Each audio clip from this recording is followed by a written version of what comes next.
Enotria the Last Song. I was not expecting this one at all, but god dang it, it got me. Like me. What is up, everybody? MTK here, and today we're going to check out Enotria the Last Song. This game is a really cool game. I'm super excited to show it to you guys. If you haven't played the demo yet, I highly suggest that you jump in and give it a shot. So, let's talk about a couple things here. So, this game uses what's called masks. If you've played Mortal Shell, it's similar to the shells in Mortal Shell, and each mask you can see here has a different amount of perks that you can assign right down here, and then also it has an aspect which basically changes your character's stats based on which aspect you pick.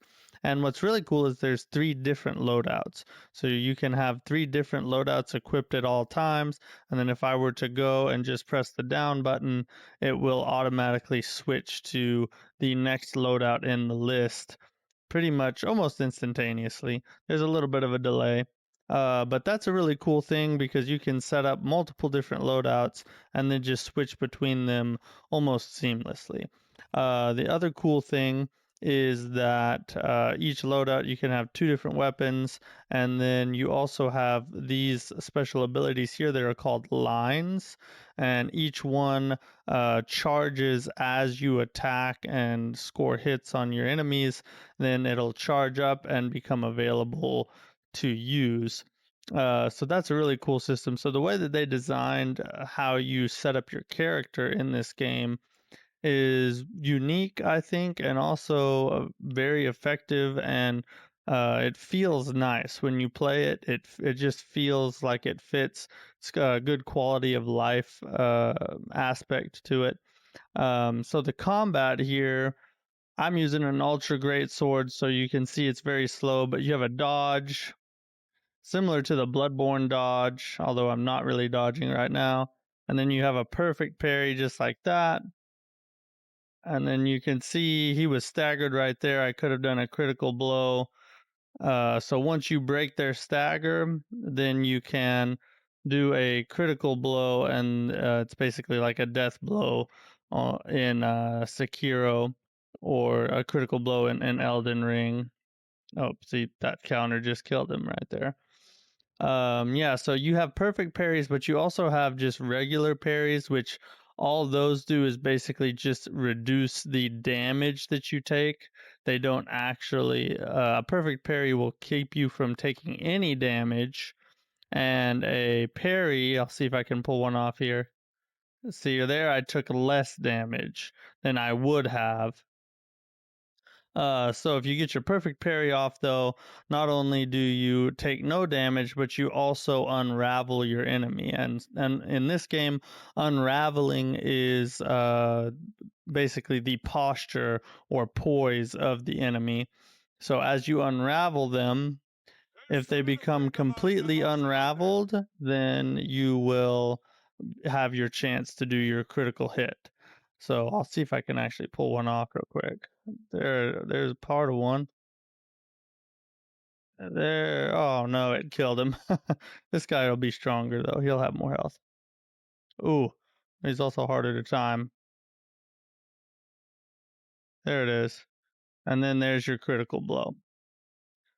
So pretty cool little animation there.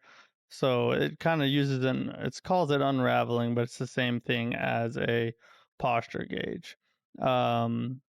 So what else about the game? Story-wise, we don't really have much to go off of for this game, simply because it's just a demo. So I won't really dive into the story at all. One thing I will mention is so you can see you have your virtues over here, which is just your stats: fortitude, cunning, attunement, uh, alacrity, I think, and erudition.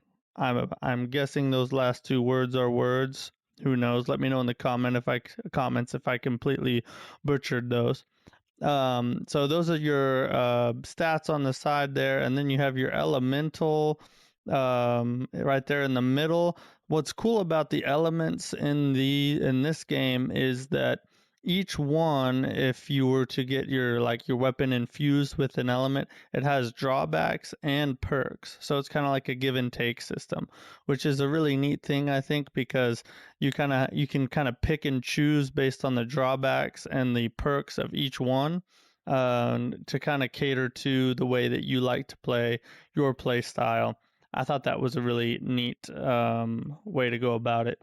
The art style in this, I mean, as you can see, I think this game has a really unique look to it.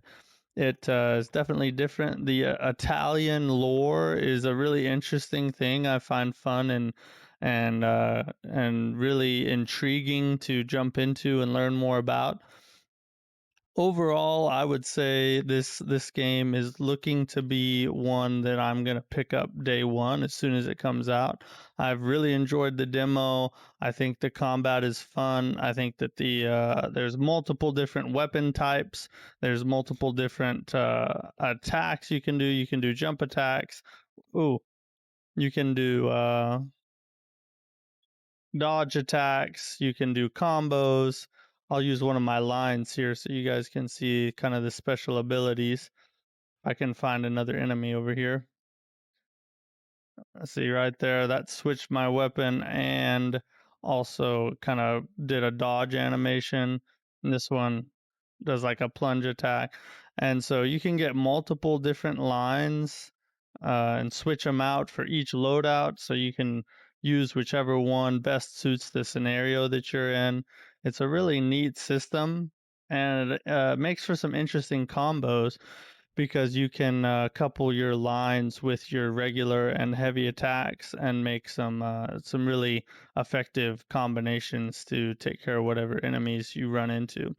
Um, so yeah, I believe this game is going to be a really good one. The first impressions I had of this are very positive. I think that this is definitely going to be one that you guys should check out. At least play the demo, and yeah, if there's anything else that you would like to see about this game or any questions you have, make sure you leave a comment down below, and I will catch you guys next time. Hey everybody, me again. Sorry, I had one more thing that I almost forgot to go over, and that is the boss fights. The boss fights in this game are something that I think are very rare to come across in Souls-likes, and that is that their balance of difficulty and the way they make it difficult is almost perfect. The bosses are hard. I would say that there's some of the harder bosses that I've fought in Souls likes. And although they are hard, though, they are not hard in an annoying way. They're hard in a skill way. In other words, they reward you for becoming good at the game and learning the game's mechanics.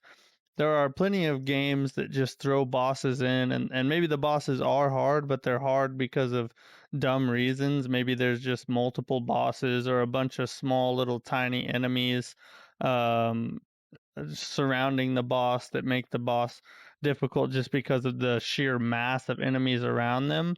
But this game is not like that. The bosses are hard in and of themselves, but once you learn the game and get better at the mechanics, the it feels really rewarding and satisfying to defeat each one and then move on to the next. So I wanted to make sure and cover that because that's something I feel like this game has done really well is the boss fights are just so much fun. So with that being said, thank you guys for watching. Leave a like and subscribe, and I'll see you guys on the next one.